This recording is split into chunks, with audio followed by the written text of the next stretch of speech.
Anyway. Jess Caine's here. Jess Caine is here. Very nice to see you, Jess. Hello. Welcome. Thank you for having me this morning. Not at all.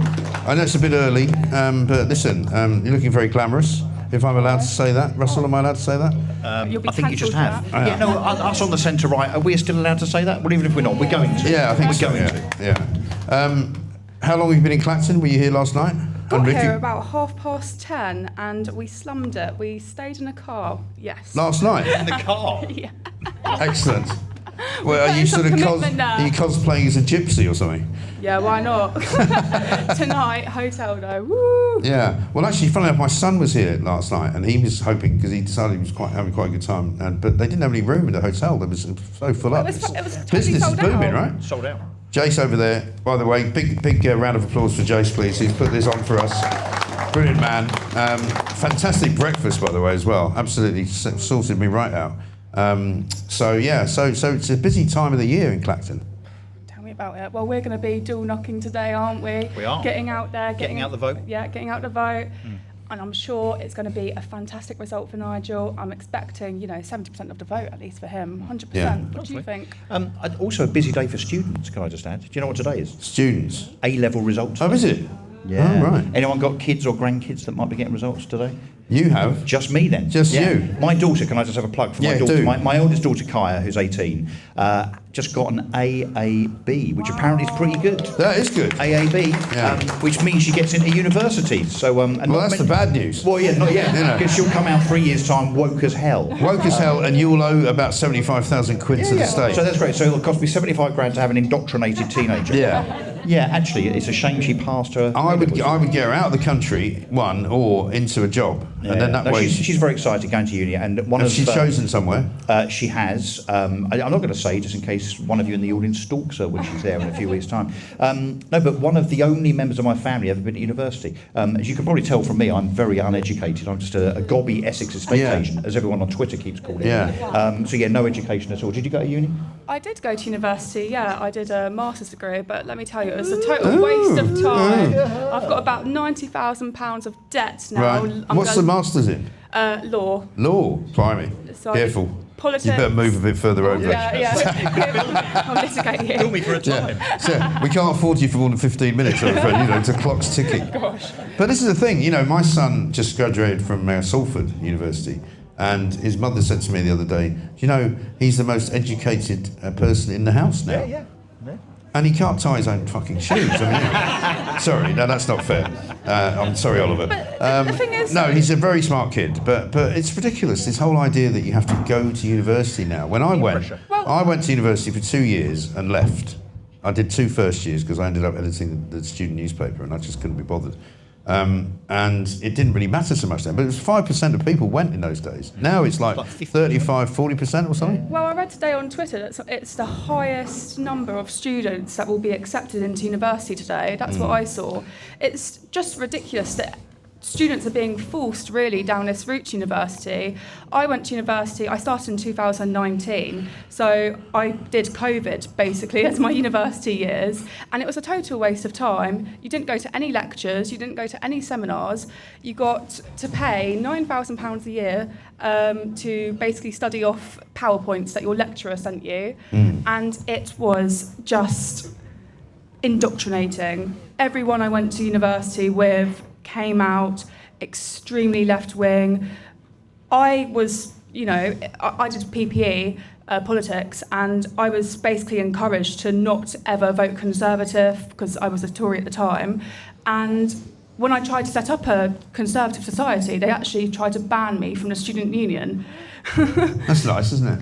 Excellent. Freedom of speech. Showing freedom of speech. I've just got a super chat here from Goatman, who sent us a tenner. Have a beer with me after the show. Goatman, thank you very much. Thank you, Goatman. Well, I can go to Wetherspoons at 4. Yeah, loads. Right? Yeah. Apparently, or 5 all day. possibly. All day for a oh, tenner. look, sorry, mate. I'm not going to Wetherspoons. No, I'm not. Listen, I'm not going anywhere because I've got to drive back to London. So I'm not actually going to drink at all. I'll come back when I can have a proper drink. Also, a note from somebody who knows these things, the Bayeux Tapestry was likely commissioned in the 1070s by Bishop Odo of Bayeux, who was the half-brother of William the Conqueror. Ah. So I knew it wasn't William the Conqueror. It's still ours. Yeah, it's ours. It's still ours. Yeah, Bishop Odo, otherwise known as Bill Odo. Oh, Bill. Bilodeau, yeah, exactly right. So, in terms of your journey politically, then you were a conservative. Now you're a reformist. Yes. Or did you say reformist or reformer? Reformer. Reformer. And how do you think it's going? Because a lot of people think that reform have peaked. I'm not one of them, by the way. I disagree totally. But I wonder just what your thoughts are on that. Well, I think my political beliefs have always aligned with that of Reform UK, but I stayed within the Conservative Party up until this year, actually, out of sheer stubbornness.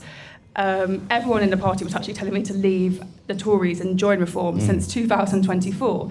But I didn't. I just stuck my heels in and said, no, I won't do it. But it was really only the events of this year. I came back from travelling. I went travelling for 3 months. I came back and really got stuck into politics again. And it was, I watched a debate on grooming gangs live, which was sort of encouraged by Rupert Lowe, and I thought he's done some fantastic work on this. But what I saw, the coverage around this debate, he was saying that this debate was a debate on grooming gang offenders, but it wasn't. It was being portrayed like that. It was a debate on the data of grooming gang offenders and whether that should be released. And it was being shown online that Rupert Lowe was the only person who really seemed to care about grooming gang survivors and grooming gang victims, etc. And I think he's done some fantastic work on that. Don't get me wrong. But when I was a young girl, I grew up in foster care, and I wasn't a victim of grooming gangs, but I know a lot of young girls, or women now, who were. And because we all grew up together, we all know each other, and the system was just horrific. And about 10 years ago, or 12 years ago now, God, I'm getting old, 2012, 2013, I remember turning on the telly and I saw Nigel Farage talking about grooming gangs, and that was the first time I'd ever seen anyone talk about something like that on TV, because it was something people just didn't want to talk about it. People did not want to acknowledge it. Look, we've only had people start to talk about it, really, in the mainstream media in the last couple of years. Yeah. Do you know what I mean? And that really solidified what's interesting, belief in him. Yeah, a lot of people forget this, but actually it was the Times, originally, when it was still a decent newspaper, who actually first started writing about it back in sort of 2012, I think it was. There's a guy called Andrew, I can't remember his last name, really good reporter, really good journalist who went and did some digging and started actually writing about it. And that was the first time. But then it all kind of got forgotten about. It was all kind of very much embarrassing to people. Well, because it's the system. Yeah. How can people trust institutions? Let's not forget what Maggie Oliver has said about Andy Quite. Burnham, that when she was in Manchester, and she was at the very forefront of this, he basically completely blanked anyone that wanted to talk about it. And that should haunt him, I think, for the rest of his career. Yeah, no, I totally agree. And Andy Burnham, actually, by way of kind of covering himself, tries to say that, of course, he did commission an investigation. But what he fails to confirm is that the investigation that he instigated was one that didn't have any statutory teeth whatsoever. No. So you couldn't actually compel anybody to come and give evidence under oath. Yeah. So it was basically an empty vessel of an investigation, really. But look, if we can talk about the grooming gangs, I think we can talk all day long about the horrors of what those girls suffered, how obviously some of the perpetrators were taken through the justice system, ended up in prison, albeit Andy Burnham's now looking to release them all early, of course, because I'm sure they don't really pose any danger whatsoever to people on the streets of Salford and wherever else. But the other problem is that doesn't get talked about enough is the cover-up. Now, it's very clear, isn't it, that the establishment, as we were talking about earlier, covered this up. So whether it was Labour councillors, some of which are now MPs, by the way, or whether it was social services, the police, the judiciary, rumours are that actually there were members of society, so whether it be the higher echelons of the police, councillors or whatever, that might actually have been directly involved with the rape of young girls. Why have we never turned our guns on the people in the establishment of this country that for 20 or 30 years covered this up? They are criminals too, as far as I'm concerned. And those are the people now that should also be hunted down, taken through a fair judicial process, prosecuted, and if guilty, imprisoned. Those people should not get off the hooks. It's not just the rapists, it's the those that covered it up as well. Yeah. Now, what about this scumbag in wherever it is? Is it Blackburn, the Pakistani guy who was released from prison? Yeah. Yes. Who's So we not? can't He can't even Who deport him. apparently It's we can't ridiculous. deport him Because he was here before 1971 or something. Yeah, and apparently because he was also, Windrush, right? I think he was also charged with indecent assault or something rather than rape, because at that time that was what they got him on. Outrageous. But the idea that people just go, oh, we can't do that. If I was in charge of this country, I'd call whoever is the top justice in the country. I'd say, you're coming in here, right? I'm going to put you up against the wall, and until you say we can do this, you're out of a job. You want to keep your job, you do that. Yep. Get rid of this guy, put him on the next bloody plane to Islamabad, and one-way ticket. Thank you very much indeed. Good night. Yeah, once again, Home Secretary Mike Graham. Well, I don't just, we've all had jobs which have been difficult, right? But sometimes you just have to tell people this is how it's going to be, and if you don't like it, you just don't hang around. And have the guts to do it. And just have the guts to do it. I mean, we're so soft in this country, it seems to me. We don't do the things that we should be doing because we're frightened of upsetting somebody. Do you talk to some of the girls that were victims? So I'm still in contact with two girls who were victims. Both live in Manchester, I believe. One of them I keep in pretty frequent contact with. She actually gave evidence towards Rupert Lowe's private inquiry he did, which was, for her, she felt it got it off her chest. And I thought that was brilliant because she felt like no one had ever listened to her before. Because look, I grew up with so many of these girls who were just taken, and you have no control over your life and the people that you're supposed to trust. Social services, you're taken in and they're actually your corporate parent, because your parents, your real parents, they can't parent you, sadly. You've been left to the gutters, and the people who are supposed to be taking care of you, protecting you, looking after you, social services, police, teachers, they don't care. In fact, they encourage it. It's so sick what happened to one of my friends I do know from Manchester. It gets me emotional when I think about it, actually, because she was really, really, really hurt and abused by police, by her own teachers, especially by social services. Yet you see nothing, no retribution whatsoever. Why is the government not ever addressing this? Well, we know why, right? Because some of the people in government are scared that if this truly came out to the great extent that it should, that people that are probably in government now are themselves potentially culpable. Yeah. But also that because, and again, look, I'm afraid there's a political point here, if it was that it was Labour councils and Labour politicians that sought to cover this up for whatever reason, either because they were directly involved or just because they were embarrassed about this happening on their watch, the last thing the Labour Party want now is for it to come out that they themselves as a party were culpable for this, responsible for this in the 70s, 80s and 90s. That's why it is alleged that Andy Burnham and Keir Starmer and others have covered this up for decades, because they're worried about the culpability on the Labour Party literally landing on their doorstep. That is why they continue with this facade. And that's why also we talk about establishment, the blob, the mainstream media and so on. It's all connected. The mainstream media, I mean, why do you think Mike Graham doesn't have the likes of Andy Burnham on his show, right? It's because Andy Burnham would never go up against this guy because he knows that he'd have him for dinner, basically. So when you're Beth Rigby, Kunsberg, etc., if you give the establishment, the party of the day in government, an easy time, guess what you get? Access.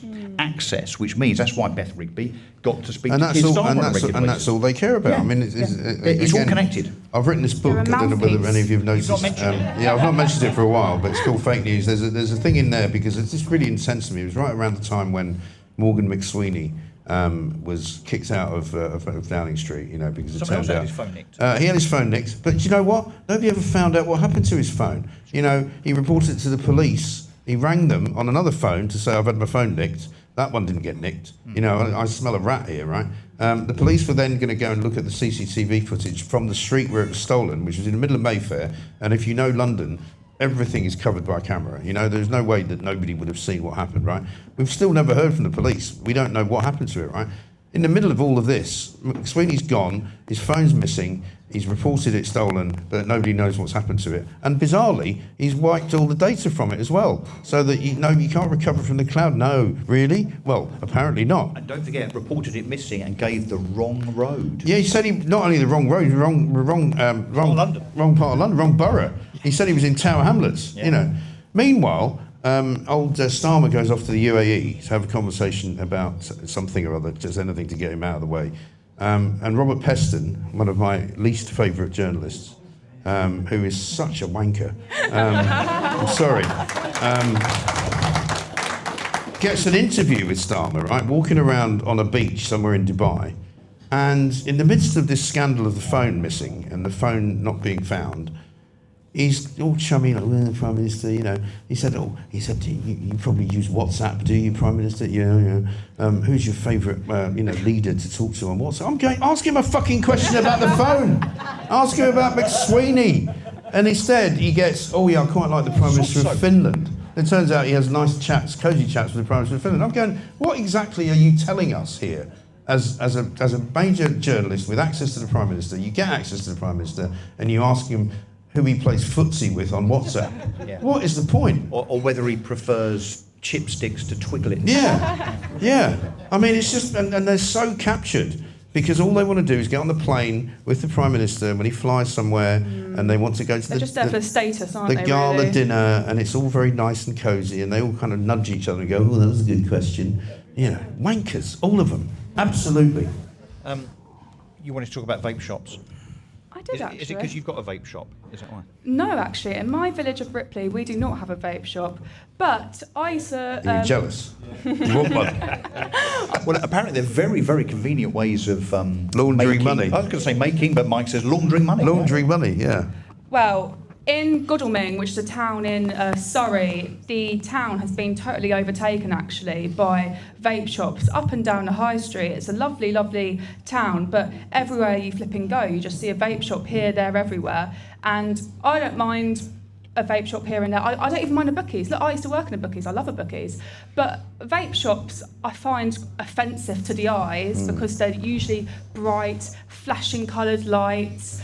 I do find them offensive. What I don't find offensive, though, is the products they sell. I think they've got a right to sell vapes if they want to sell vapes. I don't think we should be standardising Well, what funnily people enough, I are was going to selling. say, hang on a minute, they're selling poison, though, aren't they? And I'm not. I mean, I'm a freedom of speechist. I don't mind if you want to vape. Look, but I don't think it's a very good idea. I'm a cigarette smoker. I don't vape personally. Yeah. You know. No, but I some of keep the it stuff pure. in these vapes is actually completely unknown, isn't it? I mean, Toxic, yeah. it's coming in from China. You have no idea what's in there. Yeah, lots of unregulated stuff. But also, isn't one of the problems with vaping is that the people that manufacture the vapes make them look attractive to kids. Yes. So they are brightly coloured. You know, maybe got rainbows on them. It might actually mean something else somewhere else. But you know, they're designed, particularly with the flavours. You know, if it's sherbet flavour or Farley's Rusk flavour, I'm making this up by the way. That would be a good flavour, wouldn't it? Farley's Rusk flavour. I imagine so. That would attract, you would imagine, children. So surely something needs to be done about that. And I'm with you. I don't believe in banning things, but actually, when it comes to a whole multi-billion-pound industry that seems to be there for the purposes of just indoctrinating anybody into vaping, including 8-year-olds, by way of the attractiveness of the packaging, something has to be done about that, doesn't it? I completely agree. Look, I used to vape a couple of years ago, and the flavours are ridiculous. I used to have this flavour called Unicorn Shake, which was brightly coloured. I got it just because it was barbecue. Sounds like something you get in a brothel. So, I mean, I used to get it just because it was barbecue. fancy a unicorn shake, you're right then. I think you got that in your VHS video collection, haven't you? That's outrageous.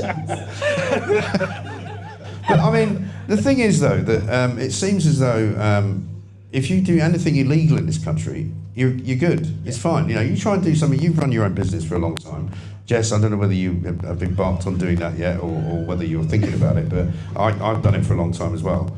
You know, you take one step. I got fined once because my accountant forgot to remind me to pay a quarterly VAT bill. I got £1,000 fine because it was a week late, right? Yep. These guys are running a multi-million-pound business out of a shop front that sells things for about 10p, and they seem to be getting away with it. And I don't know, where the hell are the HMRC people, who are the most horrible, ghastly individuals if they get their teeth into you? You know, if you're running your own business and the tax man gets to want to look at your books or something like that. You never hear the end of it. You can never get them out of the house, you know.